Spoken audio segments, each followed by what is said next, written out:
Hello everyone and welcome back to the PEX News channel. Today we're breaking down a major development that's unfolding in the Middle East, involving US President Donald Trump, Hamas, Israel, and the ongoing humanitarian crisis in Gaza. It's a story that weaves diplomacy, power, and hope into one of the most delicate ceasefires the region has seen in years. At the center of it all is a bold claim from a senior Hamas official that the current ceasefire agreement between Hamas and Israel wouldn't have been possible without Donald Trump's involvement. According to this official, Hamas directly requested Trump's reassurance that Israel would not attack them again once hostages are released, and Trump, through intermediaries, reportedly provided exactly that assurance. The implication? Hamas sought Trump's political backing to hold Israel accountable post-hostage release, and the president gave them his word. This has sparked intense debate, not just about the legitimacy of a U.S. president negotiating with a designated terrorist organization, but about whether Trump's involvement is helping to stabilize the situation or complicating it further. The move appears to be a strategic one for Trump, too. Sources close to his circle suggest he's aiming for a Nobel Peace Prize next year, and securing a breakthrough in the Israeli-Palestinian conflict would be a historic achievement for any leader, former or current. Meanwhile, the ceasefire agreement itself remains incredibly fragile. While both Hamas and the Israeli government have signed on to the 20-point plan, trust between the parties is minimal. According to Karen von Hippel, former senior advisor at the U.S. State Department and former official with both the UN and EU, it's difficult to take either side's promises at face value. In her words, it really will rely on sustained U.S. pressure to keep both sides in check. She points out that countries like Qatar, Turkey, and Egypt will be instrumental in maintaining that balance, applying pressure on Hamas, while the U.S. focuses its leverage on Israel. Von Hippel also emphasized the importance of keeping Trump's attention firmly fixed on the region, noting that he can be easily distracted, especially in a heated election season. However, his son-in-law Jared Kushner and advisor Steve Witkoff are expected to remain actively involved, which could help maintain continuity in the peace effort. An interesting and increasingly urgent question is, who will govern Gaza if Hamas does indeed step aside as it claims? Hamas has publicly stated its willingness to relinquish its governing role in Gaza, a statement met with cautious optimism but also skepticism. Von Hippel warns that simply replacing Hamas with an international administrator, for example, former UK Prime Minister Tony Blair, would not be a smart move. Blair's name has reportedly been floated for a potential leadership or oversight role, but Hamas has flatly rejected the idea.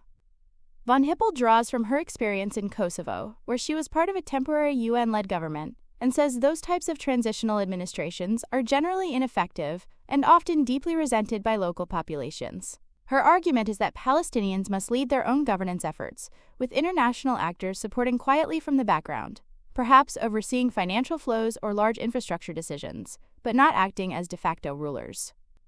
So what about peace? Is this a turning point or just another temporary lull? Von Hippel describes herself as cautiously optimistic, but gives the ceasefire only a 35% chance of lasting. That's not a prediction rooted in pessimism, it's one based on experience.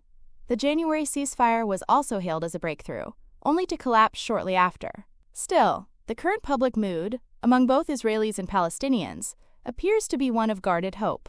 In Gaza, the fragile calm has prompted tens of thousands of displaced people to begin returning north on foot, walking long distances due to the exorbitant cost of taxis, some reportedly charging up to £900. It's part of a slow shift tied to Israel's partial withdrawal of troops under the ceasefire agreement. Hello everyone, welcome back to the channel.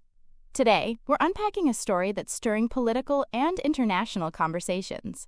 U.S. President Donald Trump's reaction to the 2025 Nobel Peace Prize.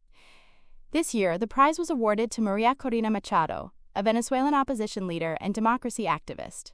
Her win was historic, especially for Latin America, and it sparked a wave of reactions across the globe. But perhaps none more discussed than how Donald Trump responded.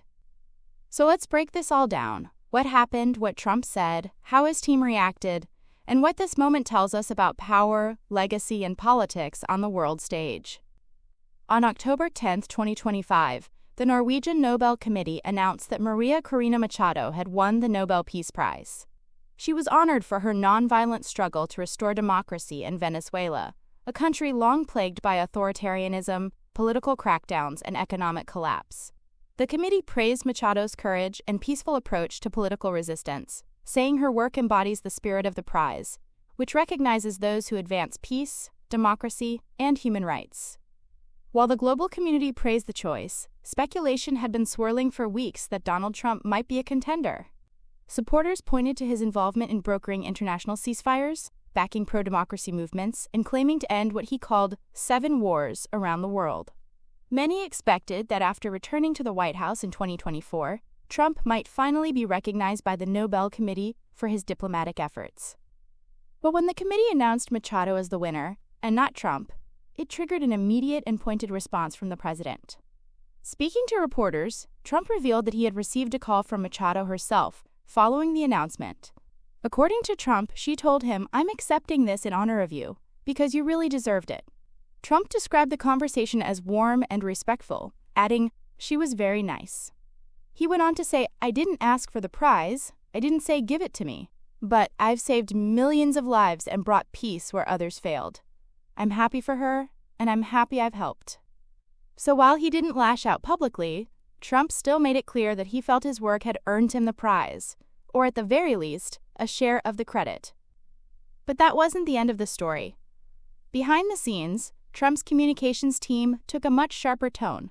White House Communications Director Stephen Chung released a strongly worded statement, accusing the Nobel Committee of placing, quote, "politics over peace."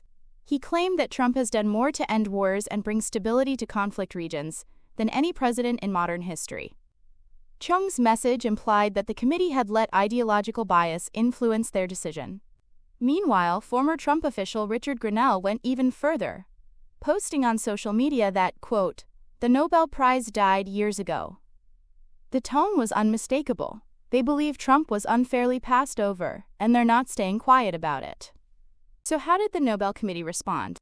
They stood by their decision, emphasizing that the Peace Prize is awarded based on well-established principles, commitment to nonviolence, democratic reform, and peaceful activism. Maria Corina Machado, they said, exemplifies those values. Despite repeated threats and repression by the Venezuelan government, she has continued to push for free elections and civil rights through peaceful means. The committee also reiterated that it operates independently of political influence, and that the selection process is not swayed by campaigning or public pressure.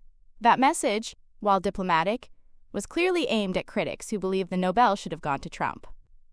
Now let's take a closer look at Trump's claim that he deserves the prize. What is the basis for it? His supporters point to several international actions during both his first and second presidencies. His role in establishing the Abraham Accords, which normalized relations between Israel and several Arab nations. His claims of ending U.S. involvement in multiple overseas conflicts, notably Afghanistan, Iraq, and parts of Africa. A recent ceasefire agreement in Gaza, which he says prevented a broader war in the Middle East. Support for pro-democracy efforts in countries like Venezuela and even diplomatic moves in Ukraine. His administration's foreign policy shift that focused on de-escalation and economic pressure over military intervention. To Trump's allies, these moves reflect a hands-on commitment to peace, one they believe should have earned him a Nobel. But critics see it differently. They argue that many of Trump's actions were either short-lived, transactional, or lacked follow-through. Some also point out his combative rhetoric and controversial alliances with authoritarian leaders, questioning whether that aligns with the spirit of the prize. So it's safe to say that the debate over Trump's peace credentials is far from settled. Now back to Machado. Did she really dedicate the Nobel Prize to Trump? Not exactly, at least not in her official speech. However, she did thank the United States and Trump's administration for what she called decisive support in the fight for Venezuelan democracy. She praised international allies who stood beside her cause and acknowledged that global pressure helped create space for peaceful resistance. That may not be a direct dedication, but it was enough for Trump to spin the moment in his favor. In his mind, Machado's win was a reflection of his own influence on the world stage, even if his name wasn't on the trophy. Interestingly, support for Trump's peace efforts didn't just come from his usual allies. Russian President Vladimir Putin publicly praised Trump's diplomatic accomplishments in a surprise moment during a regional summit. Putin said Trump's efforts to mediate conflict in Gaza and Ukraine were, quote, important and effective, regardless of whether he received a prize. Trump wasted no time reposting the comments on his social media platform Truth Social, writing, "Even Putin recognizes the truth." That endorsement stirred controversy. Critics pointed out the irony of being praised by a leader often accused of suppressing peace and fueling war. But to Trump's base, it was further proof that his influence on global affairs can't be ignored. So how did the American public react? Recent polling shows a deep divide. According to a Washington Post IPSOS survey, over 60% of Americans said they did not believe Trump should win the Nobel Peace Prize. But among Republicans, that number flips, with over 75% saying he does deserve it. It's a clear reflection of how polarizing Trump remains, even on the international stage. For his supporters, the Nobel Committee's decision is just more evidence of global elites snubbing someone they don't like politically. For his critics, the idea of Trump receiving a peace prize is absurd and contradicts his combative leadership style. But here's the bottom line. Awards like the Nobel Peace Prize are more than just honors, they're legacy markers. They define how leaders are remembered in history books and classrooms. Trump understands that.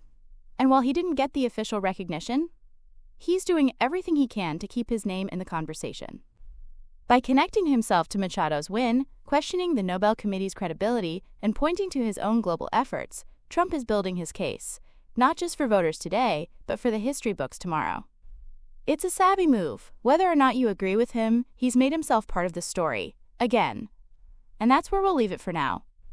So, what's your take? Did Trump deserve the Nobel Peace Prize? Was Machado the right choice? Drop a comment below. We'd love to hear what you think. And don't forget to like, subscribe, and hit the bell icon so you don't miss our next deep dive. Thanks for watching, and we'll see you in the next one.